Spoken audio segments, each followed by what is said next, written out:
ఎన్ని గోతులు తీశారు జగన్మోహన్ రెడ్డి గారి పర్యటనలో ఆయన రానియకుండా మీరు? జగన్మోహన్ రెడ్డి గారి పర్యటన అంతా నాకు తెలిసి మెయిన్ రోడ్లోనే సాగిందండి. మెయిన్ రోడ్ లో గోతులు తీసేస్తే నెల్లూరు నగర ప్రజలు ఏ విధంగా ఇబ్బంది పడతారో మాకైతే తెలియట్లేదు. ఇక్కడ పరిస్థితులు ఏ విధంగా ఉన్నాయో ఒకసారి వచ్చి చూసుకుంటే ఇక్కడ కనీసం ఆ వచ్చిన 100-200 మంది 300 మంది జనాభానే అక్కడక్కడ జగన్మోహన్ రెడ్డి గారు వచ్చే టయానికి ఆయనే మనం ఒక దృశ్యం కూడా చూసామండి. మేము ఇప్పుడే జగన్మోహన్ రెడ్డి గారు కరెక్ట్ గా వచ్చే టయానికి పోలీసు వాళ్ళు నిలవరిస్తుంటే ఆయనే పిలుస్తున్నాడు. కాదు, ఇప్పుడు మీరు అక్కడ చూస్తున్న విజువల్స్ చూస్తున్నారు కదా, పోలీసులు కాస్త లాఠీలకు పని చెప్పారు. ఆ అవసరం ఎందుకు ఏర్పడింది?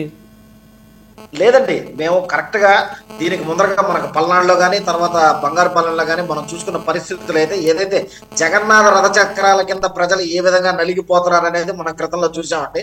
అటువంటి పరిస్థితులు మళ్ళా దాపరించకూడదనే ఉద్దేశంతో ఈ రోజు జగన్మోహన్ రెడ్డి నెల్లూరుకు వస్తే నెల్లూరుకి వచ్చేటప్పుడు హెలికాప్టర్ పర్మిషన్ కూడా పోలీస్ వారు ఇచ్చి వాళ్ళు సహకరించి కాకాని గోవర్ధన్ రెడ్డి గారిని కలిసేదానికి అటుపక్క జైలుకి కానీ ఇటుపక్క నల్లపరెడ్డి ప్రసన్న కుమార్ రెడ్డి గారిని కలిసేదానికి వారి నివాసానికి కానీ పోలీసులు కొన్ని ఆంక్షలతో మాత్రమే ఇచ్చారండి. ఈ లోపల జనం ఏమన్నా మళ్ళా వచ్చి మళ్ళా తోపులాట జరిగితే పరిస్థితి కానీ అక్కడ పెద్ద క్రౌడెడ్ కూడా పెద్దగా లేరండి. ఒక 300-400 మంది, ఒక 500 మంది జనాభా ఉంటారు.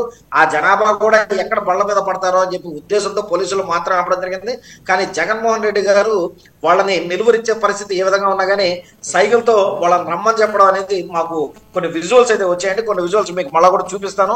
ఆ విజువల్స్ ఆయన రమ్మని చెప్పడం, కరెక్ట్ గా ఆ టైంలో పోలీసులు ఇక్కడ అవడం, కరెక్ట్ గా ఆ తోపులాట జరగకూడదనే ఉద్దేశంతో మాత్రమే ఇది జరిగిన చర్య అండి. అంతేగాని అక్కడేమి మీరు ఈ సిస్టమ్ దీనిలో చూపించినంత హెవీ క్రౌడెడ్ గా అయితే ఏం లేదు బ్రహ్మనాయుడు గారు. అదే విధంగా మనం చూసుకున్నట్లయితే జగన్మోహన్ రెడ్డి గారు కానీ నెల్లూరు వైఎస్ఆర్ కాంగ్రెస్ పార్టీ కానీ ఎప్పుడు ఏ విధంగా ప్రజలకు సహకరించిన పాపన అయితే ఇక్కడ పోవడం లేదండి.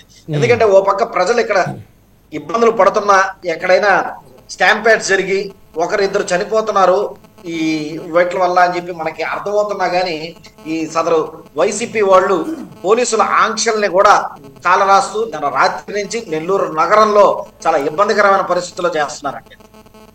అయితే ఇక్కడ సుజయ్ బాబు గారు ఒక విషయం ఏంటంటే, జగన్మోహన్ రెడ్డి గారు నల్లపరెడ్డి ప్రసన్న కుమార్ రెడ్డి గారిని పరామర్శించడం మీరు ఎలా ప్రజలు?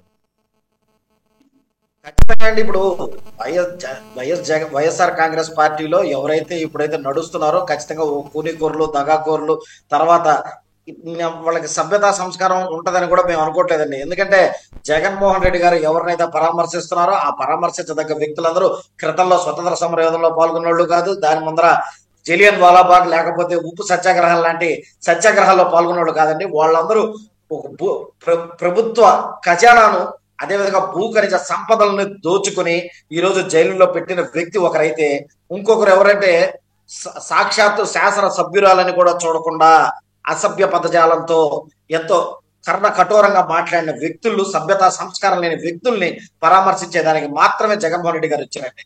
ఈ రోజు ఒక్కసారి వాళ్ళే వేరే చేసుకోవాలి. మనం ఎటువంటి వ్యక్తుల్ని పరామర్శిస్తున్నాం, మనకి ఎటువంటి ఇది ఉంది, పార్టీ వల్ల వాళ్ళకి ఎత్తుంది ఉంది. ఎందుకంటే క్రితంలో చూసుకున్నట్లయితే ఇందాక వైఎస్ఆర్ కాంగ్రెస్ పార్టీ నాయకులు వారు అంటున్నారు ప్రతిపక్ష నాయకుడు కూడా కాదంటారు. ఖచ్చితంగా ప్రతిపక్ష నాయకుడు కాదండి. ప్రతిపక్ష నాయకుడు కావాలంటే 18 సీట్లు అనేవి ఖచ్చితంగా ఉండాలండి శాసనసభ రూల్ ప్రకారం. కానీ ఇక్కడ మనం కేవలం 11 సీట్లతో మాత్రమే ఈ రోజు శ్రీ జగన్మోహన్ రెడ్డి గారు ఖచ్చితంగా వైఎస్ఆర్ కాంగ్రెస్ పార్టీలో ఈ రోజు ఆంధ్రప్రదేశ్ రాష్ట్రంలో ప్రతిపక్ష నేతగా కూడా పనికిరానటువంటి. అంటే మీరు జగన్మోహన్ రెడ్డి గారిని ఒక ఎమ్మెల్యేగానే చూస్తున్నారు అయితే? ఖచ్చితంగా జగన్మోహన్ రెడ్డి గారు ఇప్పుడు సాగు ఒక ఎమ్మెల్యే మాత్రమే. ప్రజల చేత తిరస్కరించబడిన వ్యక్తి ఎవరైనా ఉన్నారంటే ఈ రాజ్యాంగంలో, ఈ రాష్ట్రంలో గాని, ఈ దేశంలో గాని 151 స్థానాల నుంచి 11 స్థానాలకి పరిమితం అయిపోయి ఈ రోజు ప్రజల చేత గొప్పగా తిరస్కరించబడిన వ్యక్తి ఎవరైనా అంటే అది వైఎస్ జగన్మోహన్ రెడ్డి. ఎందుకంటే ఈ రోజు వైఎస్ జగన్మోహన్ రెడ్డి గారు క్రితంలో ఒక మాట అన్నారు, ఏమనంటే నీ ఇంటికి మంచి జరిగితేనే చెయ్యని. ఆయన ఇంటికే మంచి జరగలేదండి. ఆయన తల్లి చెల్లి ఆయన పక్కన లేకుండా పోయారు. ఆయన ఇంటికే మంచి చేయలేని వ్యక్తి ఇంకా జనాల ఇంటికి ఏం మంచి చేస్తారని ప్రజలు పరిమితం చేశారండి. దయచేసి వైఎస్ఆర్ కాంగ్రెస్ పార్టీ వాళ్ళు అది తెలుసుకోండి. ఈ రోజు దేశంలోనే అత్యంత ప్రజాదరణ కలిగినటువంటి ఏకైక నాయకుడు జగన్మోహన్ రెడ్డి గారు అని చెప్తున్నారు ఇప్పుడు వైసీపీ నుంచి. దేశంలోనే అత్యధిక ప్రజాదరణ కలిగి దేశంలోనే అత్యంత విధంగా తిరస్కరింపబడిన ఏకైక నేత జగన్మోహన్ రెడ్డి అండి. ఎందుకంటే 5 years ఆయన గ్రాఫ్ పోనీ ఒప్పుకున్నారు కలిగి అని సంతోషం. 2019 ఎలక్షన్ లో మేము ఖచ్చితంగా ఒప్పుకున్నాం. 2019లో 151 స్థానాల్లో మీలాగా మేము ఈవీఎంలు ట్యాంపరింగ్ జరిగిందని చెప్పలేదండి. 2019లో మీరు గెలిచారు 151లో.